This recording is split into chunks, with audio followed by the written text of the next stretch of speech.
Good evening, ladies and gentlemen. Now, as we are coming to the close of the whole seminar, and we have gone through many topics in education relating to the new ecology of education, is apt that we have the next topic, which is why are we educating anyway, coming back to the fundamental. And I have the pleasure to introduce Isabel Rimanoczy. Isabel is a legacy coach working with people who want to make a difference, and she is attached to Fordham University in New York. She recently published her third book called Big Bang Being, Developing the Sustainability Mindset. Let's put our hands together to welcome Isabel. Okay, good afternoon. Can I ask you to stand up for a moment, please? Just stand up. We have been sitting over 2 hours. Here we talk about that students, that students cannot stand more than 40 minutes, and here we're sitting in the same position. We are all educators, so stretch like you do, your cat does, and sit back again. Just refresh and stretch. And it's good to bring the energy into flowing again. Well, this session is called Why Are We Educating Anyway? At the end of the day, why are we educating? It's a good place for my session that I'm almost at the end of the day. I wanted to thank especially Dr. Sunil Gupta because you led a wonderful introduction to the topic that I am sharing with you today. Let's imagine that there are no schools and that you would be in charge of educating your kids, your own children. What would be the purpose? Why would you do it? So I invite you, this is a little bit of a different session because I will be engaging you. I invite you to take a moment and answer that question. If I had to educate my own children, why would I do it? What would be the purpose of it? So turn to your neighbor and share what you just came up with. I give you 30 seconds to do an exchange. What was your answer?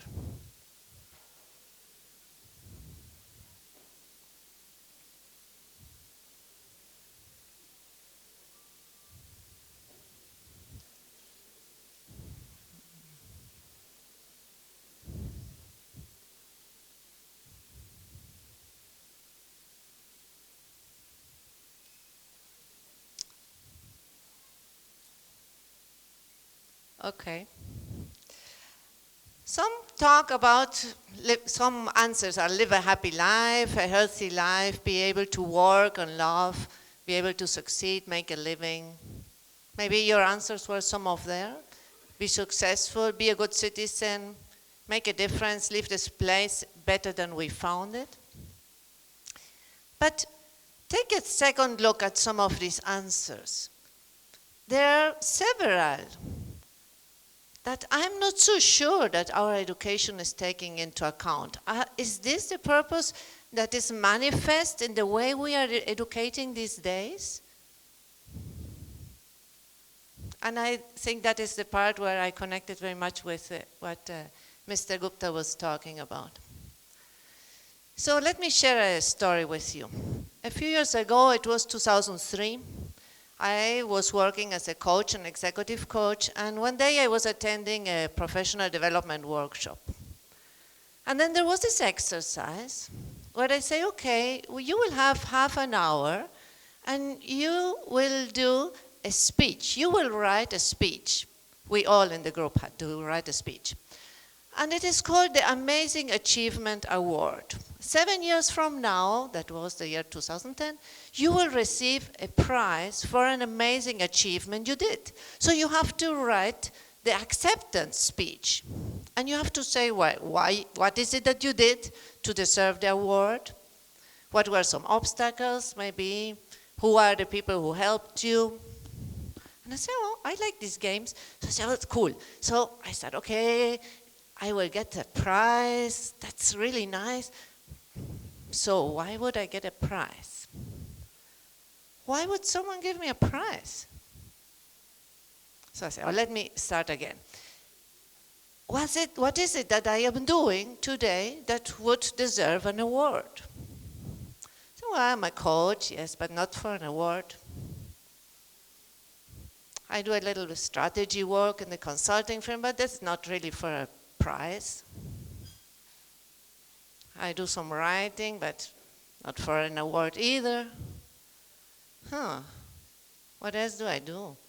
I play the saxophone. I wouldn't get an award for that. I cook. I go to the gym. And I don't know if you can feel, in 10 minutes, I had an existential crisis.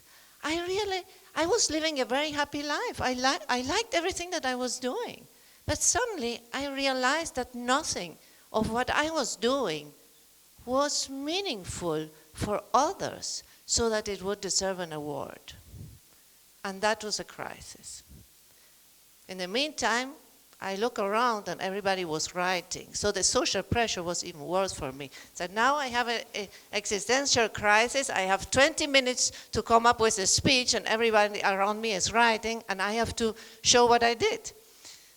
So I said, okay, self-coaching.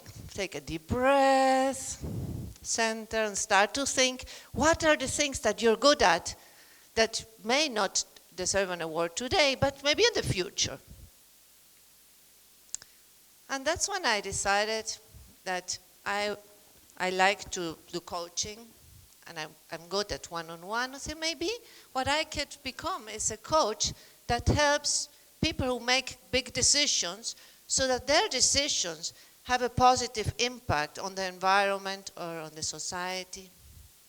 Okay, they are more intentional, they make better decisions, and I get the award. Okay, I like that. So after half an hour, I had a plan. I reinvented myself, sort of.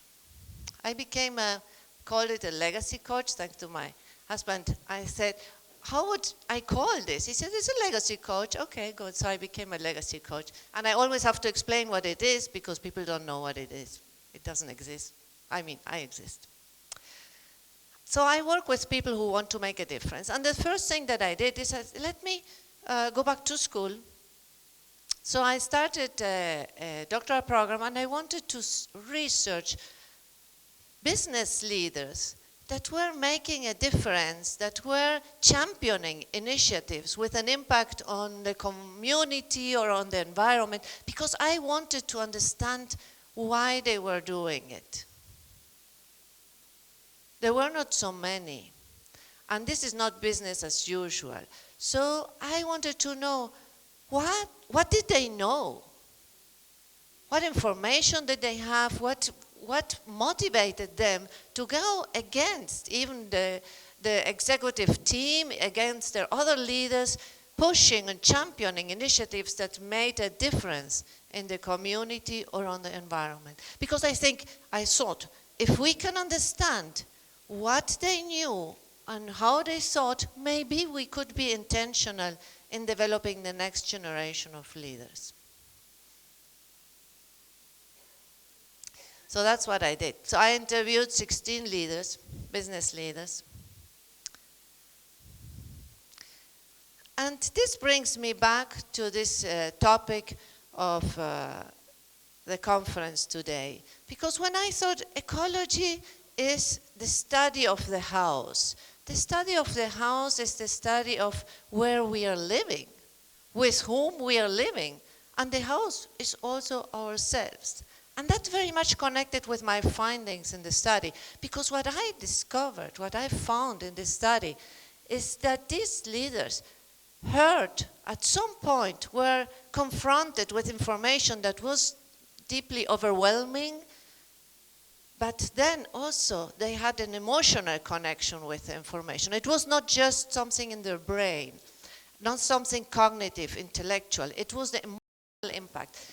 I recall one of the people that I interviewed, he said, I didn't understand what we were doing wrong. I think we are meeting the regulations, so what is it that we need to do more? So someone gave him a book that was The Ecology of Commerce by Paul Hawken. And he said, Isabel, I was reading at night this book in bed, reading it out loud to my wife. And we were just hugging and crying, because we couldn't believe that we were doing such a harm to our planet without knowing. And we were the captains of the industry.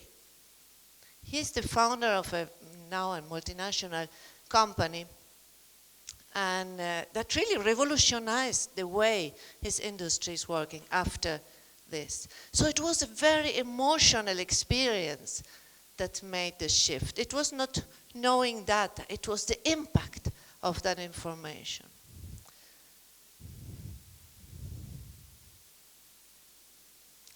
So then, if we take a look, what are the values that are manifested in our business world? Rational, analytic thinking, competition, go to action, what are we doing, show what you're doing. How can you make the use of our natural resources, show our uniqueness? But this is not exactly what these leaders were showing that made it different for them. They talked about the emotional impact. They talked about understanding that we were all connected, that we were part of nature, that we were not separate of nature. They understood that we needed to collaborate. They became insightful. They all had, in some way or the other, an experience where they started to ask deeper questions. Who am I anyway? What is my role? What is my mission? Why am I here in this time that I am in this container? What am I here for? Why is this responsibility given to me? What an honor. What am I doing with this? These were the deep questions that these people were asking themselves. Now, take a look at this right column. Is this manifested in the way we are educating students these days? Not very much. One person said, you know, I started to have all these questions that deeply changed my way of doing business. I wish someone would have asked me this question when I was in college. Instead, I came to these questions 35 years later, 30 years later. What would I have done if I, at the age of 25, were invited to think, who are you? What is the difference that you want to make? What is your footprint? What is your role? Introspection. Very important. Who am I? Well, what I did is I developed a course, a program. I said, maybe we can, now that I have found all these interesting facts, maybe we can develop a program that helps people connect with these other questions. Who am I? What is it that I am doing that is meaningful, or what I want to do? How do my values, the values that I think I have, connect with the values in action? The values I manifest in what I am doing every day, my decisions and my interactions. I'm going backwards. Sorry. So this brings us back to what I identify as the 3 questions of our time. Who am I? What is my purpose? And how am I doing it? And the how relates to sustainability. Sustainability of our planet, of our society, nature. How am I doing it? What is my footprint? So, what mark are you making? And I liked very much your invitation about educators thinking. We have a wonderful opportunity. And when I share about this many times, colleagues say, well, do you think that people really are interested in this? I don't know. We just opened a program. We run it 2 times in Fordham Business School. The last one, we increased the number of students that could participate. After 4 days, it was full, 35. I called them individually. I want to understand if there's not a mistake, that they know what they are enrolling in. And I said, why did you sign up? Well, you know, this is the first time I see a course like this. I never see something like this at Fordham. We do a lot of courses here, but really looking at what is it that I make with the rest of my life. I am graduating. I wanted so much this business degree, but now I'm thinking, what will I do? Or I don't have time to reflect. I'm in New York. I like your course. I think I will have a chance to think what I want to do. So, opportunities. Okay, I leave you with that question.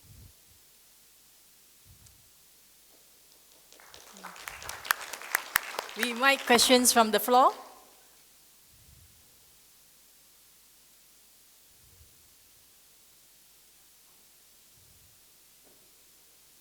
They're all in deep reflection now. There's one question.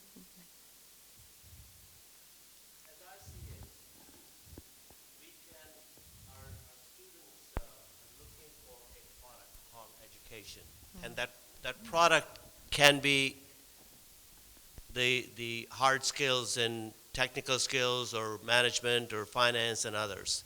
But I believe there is an opportunity to sell them solutions, not a product, but the solution. And the solution is what you just highlighted in terms of the broader thinking, self-discovery, instilling the value system, and so on. What, in your opinion, can education really do to create that value system? Because by the time people reach tertiary education, they have somewhat already developed a value system. They're on a fast-moving train, and the challenge for the education system is how to get them to slow down a little bit. Do you have any thoughts on? Yeah, very much of a part of our 14-week program is delving into the values, just uncovering what are the values that we hold, and sometimes asking, what were the values in your childhood? Although they already are millennials, but they grew up with grandparents or parents that were eating peaches in winter was not normal, or getting everything imported was not the normal. So they grew up with some type of values, but that has rapidly changed. So what are your values, your deep-held values, and how do they connect with the life you had? Last semester, there was a person who said, well, my identity is that I want to be successful and have a house and have a bigger, pay the college tuition for my children. And someone else said, this is all about things that are having. What about your being? And he said, well, if I'm not that, what am I? And that was a profound moment that led him into a different dimension where he got in touch. He got rid of some of these noises that you get in our consumer society. So uncovering, and it is not so difficult. It's like reconnecting with something we always knew, but we have momentarily forgotten. And that is what is surprising to me. I only have been teaching this for 4 years. But every time when I read the reflections, I just cry because I cannot believe so much impact for such a short time, that we have exposure with the students. So it's very easy to get there. Thank you. I think we only have time for one more question. Can we give a chance to the lady at who is that? Oh, one question, yeah. It's not so much a question as a comment that kind of reinforces what you're saying. In the United States of America, where I live some of the time, there is a university, and even in parts of China and India and South Africa, people have operationalized being, and we have even got a scientific label and value to it simply because we have been able to study it. Coming from the East, and this is universal whether it's Western or Eastern, there is a field of consciousness called transcendental consciousness. The self with a big S, beyond the ego, right? And this is something people are experiencing every day, effortlessly, spontaneously, naturally, and we seem to have forgotten it. Now, a lot of people are saying and talking about being, But as psychologists, for example, say, can you put a marker on it? Yes, we can. Neuroscience has shown there are unique physiological and psychological parameters beyond the source of thinking, beyond even reflection. Where do thoughts come from? Where does reflection come from? There's a field of consciousness called pure consciousness, a wakeful hypometabolic state, we say in psychophysiology, or restful alertness. The mind is experiencing its own nature beyond thinking, beyond the source of thinking, beyond the most refined level of thinking, at the same time being aware. Now this is universal. Every human being with an intact nervous system Can I interrupt? experiences Can this. you make it shorter? Because I've we're done running it, out of yeah. time. Yeah, thank you. So, a lot of people are saying these things and it's vague. We have an obligation to be able to be precise in terms of the parameters physiologically and psychologically. It is ancient, it is universal, but today modern science is putting a marker on it. So that's all I want to share with you. Thank you. Thank you very much. Can we put our hands? Can I do ask you want? You want to respond Yes. to it? A short one? For those that have a question, I really want to interact and hear your question. So if you don't mind to write it on a paper, on a business card, and I will be around later, and I would love to talk to you. And also, this book just was released in the beginning of April. I got a few issues here. If you're interested, I have it here. That's it. Thank you very much. Thank you for an unusual session. Put our hands together for Isabel. Thank you. Thank you, Dr. Rimanoczy and Dr. Liu.